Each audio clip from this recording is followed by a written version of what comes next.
Hello, welcome to 21 This Week. I'm Susan Heltemes filling in for Casey Aiken. Coming up next, a great show on women in politics. We're joined today by a panel who will share their unique perspectives. Education activist and one-time county council candidate Cynthia Rubenstein, former Democratic and Republican candidate Liz Matory, special guests today and longtime 21 This Week panelist Liz Rubin, and former Maryland Democratic House Majority Leader John Hurson. Stay tuned.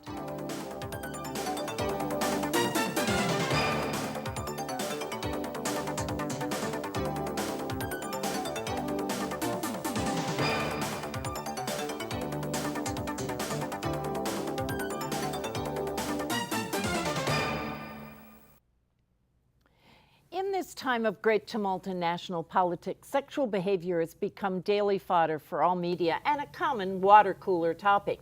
It became relevant during the campaign when candidate Trump boasted of his sexual conquests in a video that was released just 1 year ago. Others who have come to the forefront include journalist Mark Halperin, media mogul Harvey Weinstein, former Fox host Bill O'Reilly, and a slew of other titans in their industries. And even President George Bush I apologized this week for pain he may have caused with his past behavior. On top of that, in a recent poll, 40% of women working on Capitol Hill reported incidents of sexual harassment. However, when given an opportunity to vote for a woman for president, a large swath of white Democratic women voted for an avowed serial philanderer and man with a long string of lawsuits for his sexual misconduct.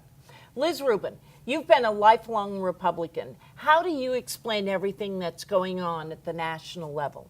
Well, let me start by clarifying something. First, I'm not a lifelong Republican. I was a Democrat for a large number of years leading up to the time when I switched parties and became Republican because I thought Maryland was a one-party state and I didn't like that. And now I am no longer a member of any party. After Mr. You-know-who won the presidential primary, I left the Republican Party and I'm an independent. So what do you think about what's happening nationally? What do I think? Be truthful now, Liz. Well, I think it's terrible. We have somebody in the White House who's an embarrassment to our nation, who can't tell the truth, who can't be polite, who has no morals, who has no dignity. And it's he's a very poor role model, and it just affects everybody. It affects everybody on Capitol Hill. It affects everybody in the nation. When you have a young person or any person trying to decide, well, should I tell the truth or should I lie or should I do the right thing or the wrong thing? In the back of their mind, they think, well, the president would lie, he would do the wrong thing, so I can do it too. Well, John, as the only male panelist today, you have experience in the Maryland legislature. You chaired the National Conference of State Legislators. At one time, you worked for the American Council of Young Political Leaders, and now you're on Capitol Hill as a lobbyist. How would you describe the plight of women in politics today? So, from your male perspective, of course. The male perspective here. Let me just give you one of the things I'm hopeful about and one of the things I'm kind of nervous about. One thing I'm hopeful about is that this is it's not a female problem, it's a male problem, okay? I think it's about men acting badly, and I think that's where we need to concentrate our thinking about this. I think men, this is never going to go away. It's the battle of the sexes. It's Billie Jean King against Bobby Riggs. I mean, this just goes on forever. It's about the interplay between men and women, and that's never going to end. But I also think it's about men stepping forward and saying, this is not right.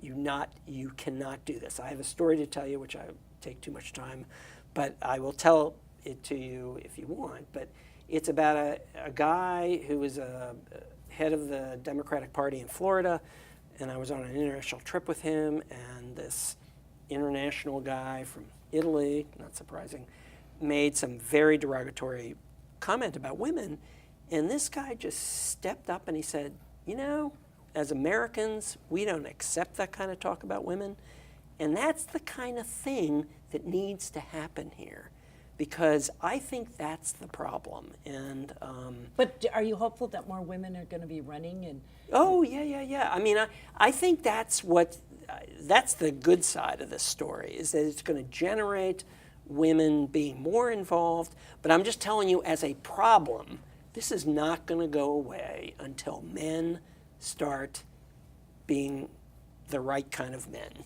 and doing the right thing. and it takes men like you to get there. I'm just, that's how I feel.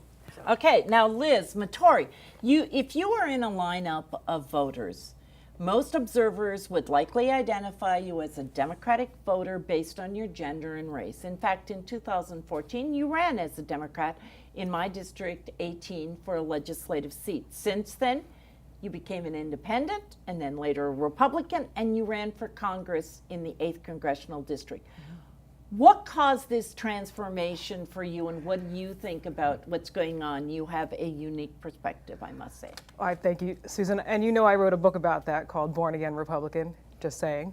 We worked very closely, actually, during that year. I got to know you at your breakfast in Silver Spring. I met John, and, being in this area, being a DC native, I never considered the Republican Party at all. It was just, you register, you're a Dem, that's it. And when I got more involved, when I started my campaign, I focused on the economy. And then all of a sudden, I'm a moderate. I went to Sidwell. I worked for the ACLU. I worked for ACS. And all of a sudden, by 2014, the Democratic Party, especially Montgomery County, has gone so left that people have said, the Democratic Party, you didn't leave the Democratic Party left you. I would argue, if John were to run in this day and age, he wouldn't primary, because he has his whole life focused on the business aspect of how good governance really could be. Having said that, I worked on the Brown-Ullman campaign. I did not like the focus on the demographics. Black people will always vote for us. Black women will always vote for us, so we don't have to work hard to get their vote. And then ultimately traveling our congressional district, seeing how gerrymandered our state has become.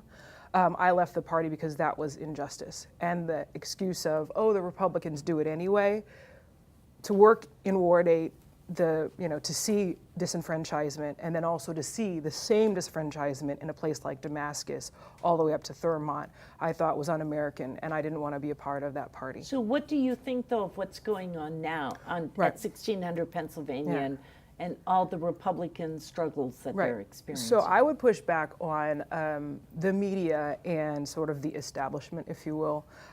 Having grown up, I went to school with the Salzburgers and the Perpiches and the Bradleys and all of that. So I saw that politics and media moguls are BFFs with each other. So the response that I always tell people, because I do support our president as the duly elected, wasn't stolen to Bernie Sanders, primary winner. He disrupted the entire system, and the average voter is not racist. I'm the one who's been traveling up to Carroll and Frederick and breaking out of places like Silver Spring. I know for a fact that the average voter who supports Trump is not racist, sexist, a misogynist. They just want to have this sense of citizenship and honor our republic. And that's what they see him speaking towards. Okay, so Cynthia, in the U.S. House of Representatives, there has been a constant 19-20% women, slightly higher in the Senate. And since this tsunami election, there's been a 900% increase in women donating small amounts of money that adds up to $200 or more. There's been a 300% increase in the number of female donors. The reasons cited are anti-Trump sentiment, anger over Planned Parenthood being cut, repeal and replace of Obamacare/ACA. Women are coming forward to run for office. 2,200 people women have already approached Emily's list for help. Do you believe that this movement is for real? And do you think we're going to see more women on Capitol Hill in January of 2019? I think that women are energized. I think conservative women and liberal women are energized. I think women are energized in the United States. I think we may see some incremental numbers up on Capitol Hill, but I think where we're going to see them first is in more localized races like county office, state office, starting, school board, county councils, county supervisors, and then state legislatures. That's where I think we're going to see the rise first before it trickles up to Congress. So are you positive from your female perspective? You were once a candidate. I am positive. I do believe that women still have more hurdles and barriers, and some of them are internal barriers. Just taking the initiative and having the guts to step up. They also need other women to push them. Women often, I think, don't see themselves as candidates and need to bring their sisters along to get them started. Can I just add one thing there? And again, it goes back to my last comment.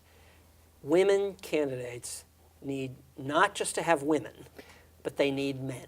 They need people who are men who are supporting them and pushing them forward. They also need supportive spouses. And spouses, but the point is you can't just do it with women. It's not going to work. It's hard. But often the first people who are encouraging Correct. to candidates are their women friends. Correct. And they get them to They can get them going, going. but at the end of the day, women candidates need to have a broad spectrum. They can't just do it. You look at Correct. successful women politicians across the planet. I mean, May and you need voters who are going to say, who are going Correct. to look beyond what the person's sex is or what Correct. their And party women are the affiliation is. toughest challenges to women voters. Well, Right. it's a question of saying who would make the better representative of And me. And I think that was one. I think that was one of Hillary Clinton's mistakes. Okay, which what do was you- just to be like, we're with Hillary as a woman. So Liz, as the woman who's the person under 40 who kind of took the chance, I tried to apply for, what was that, Emerge Maryland. I was cut from it, just want to let you know. I participated in the 3-day Emily's List, et cetera, et cetera. Now I'm pro-life, so I couldn't even be a part of that. However, the most support I had was from men, because they have been in the trenches. Mayor Schmoke, We got to Mayor cut it off right there. Fosselman. We're going to be right back after a very short break.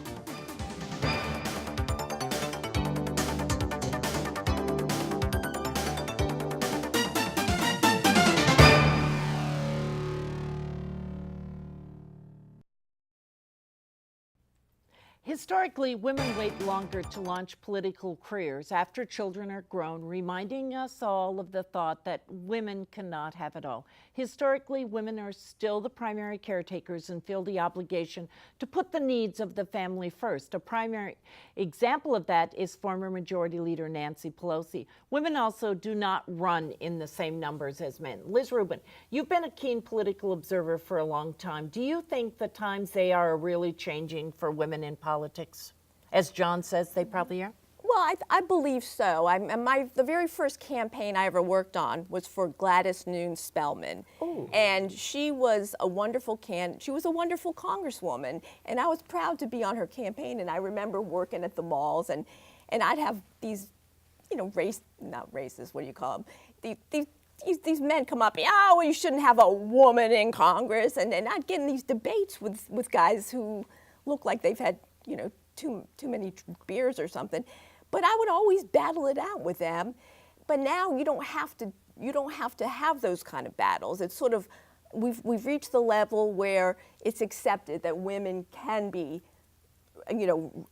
legitimate Congress members, and they can be in politics. They have a right, just like we have the right to vote, we have the right to be in office, as long as we're a legitimate just. But then there are the internal struggles, though, that we talk about. I mean, case in point, when I grew up, I had Carol Schwartz, Charlene Jarvis, I had Connie Morella, we had Barbara Mikulski. I was surrounded by, you know, idols, I hate to say that, but people who I could look up to. I never thought that I, as a woman, I, as a black woman necessarily, until I ran in Montgomery County.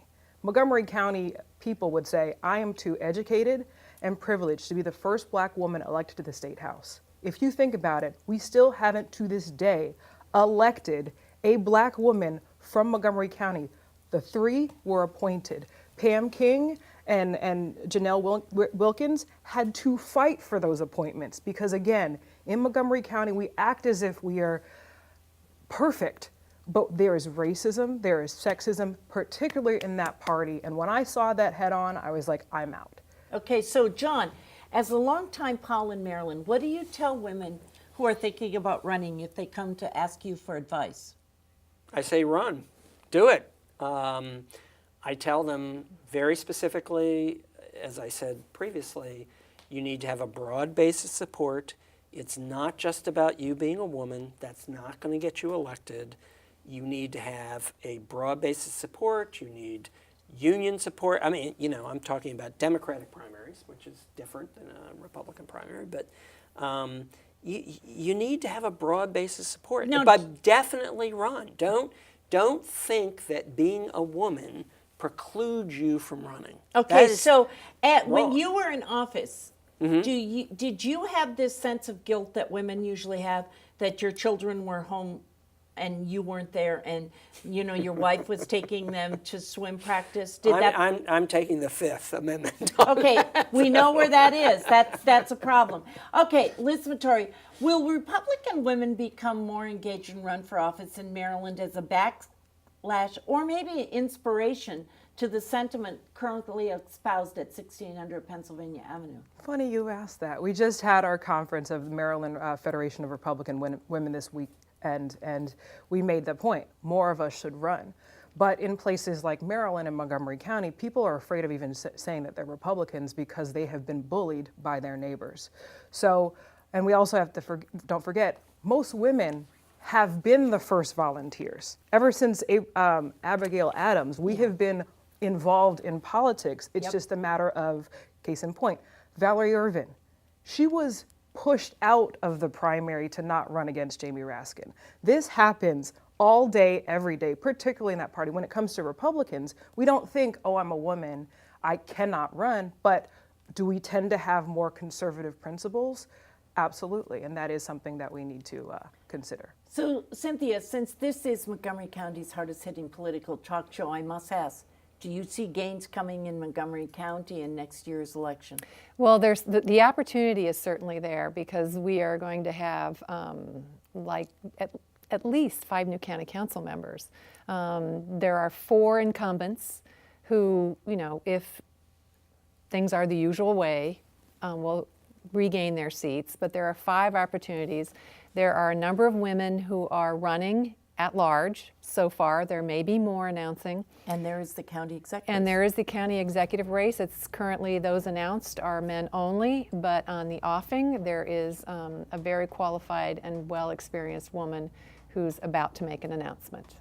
Okay, so panel, before we run out of time, I just want to get your thoughts about would our country, our state, our county be a kinder, gentler, more peaceful, and better place if there were more women holding office? Can I just jump in right there?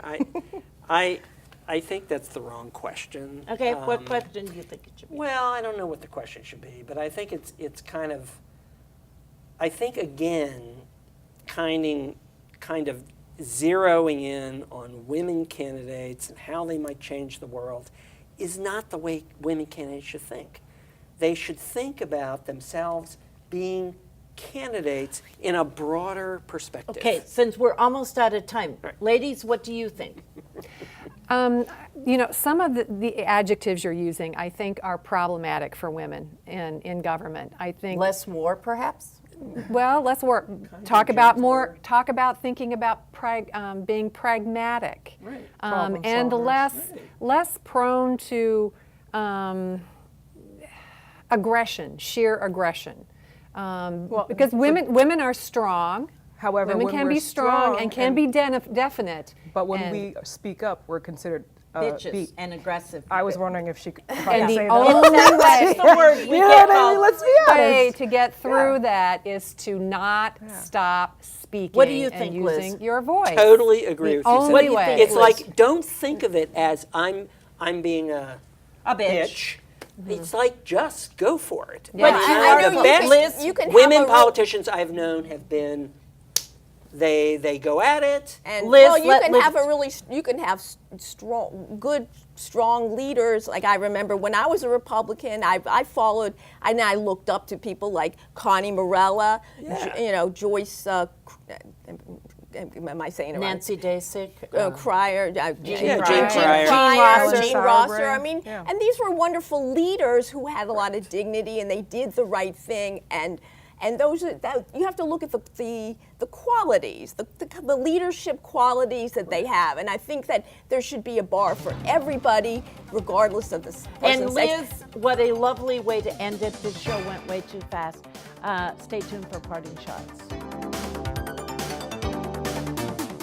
Now, with parting shots, Cynthia. Okay, quickly. The woman who is about to announce for county executive is Rose Krasnow, a 3-term mayor of Rockville. She also was a city councilwoman in Rockville, and she's had many, many years as the higher up in the planning department. She's got At Park and Planning. At Park and Planning. So she will be announcing next, and she will improve the field. Liz Matory. When it comes to sexual harassment or misconduct, we have to also appreciate the fact that people in power, regardless if they're men or women, do take advantage of their subordinates. So if you are a man who feels as if he's been taken advantage of in the workplace, please speak up and know that you are just as anybody. We appreciate what you are going through as well. Liz Rubin. I was very sad to hear that longtime State Senator Jean Rosser passed away recently, and I'm sorry I missed her funeral, but she was somebody who really did lead with dignity and humor, and she did everything right, and she will certainly be missed in Maryland. I agree. So, John, what do you have to say tonight? John Hurson says, I absolutely agree with you. I mean, Jean Rosser was a class act, and if every person could be like her who's an elected official, it would be awesome. I will say quickly, I think the Affordable Care Act, you can still sign up. It's coming up. Your ability to sign up in the state of Maryland still exists, thank God. So please, please sign up. It's very, very important for the success of the program. Okay, so we actually have a few seconds left over. We've rushed through all of this, and now we have 2 minutes to go. You're kidding. No, so I'm going to ask each of you one quick question. What woman do we keep our eye on as a possible winner in next year's election?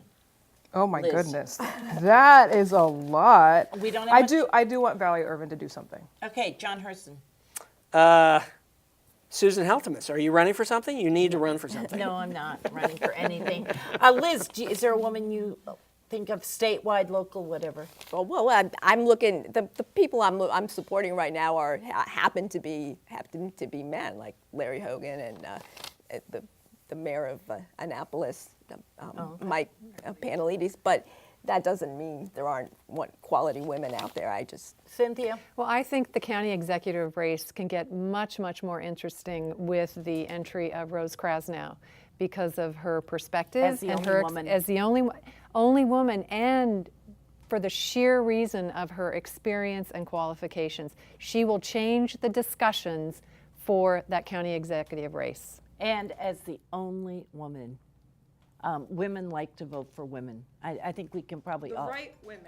The right. And I'm not sure you're right with that. I don't think there's. We don't vote just because. I don't think there's empirical data that women vote for women. Voting as a block. Okay. Well, thank you for joining us. Be sure to follow us on social media. See you next time for Montgomery County's hardest hitting political talk show. I'm Susan Heltemes. Bye for now. And the conversation shall go on.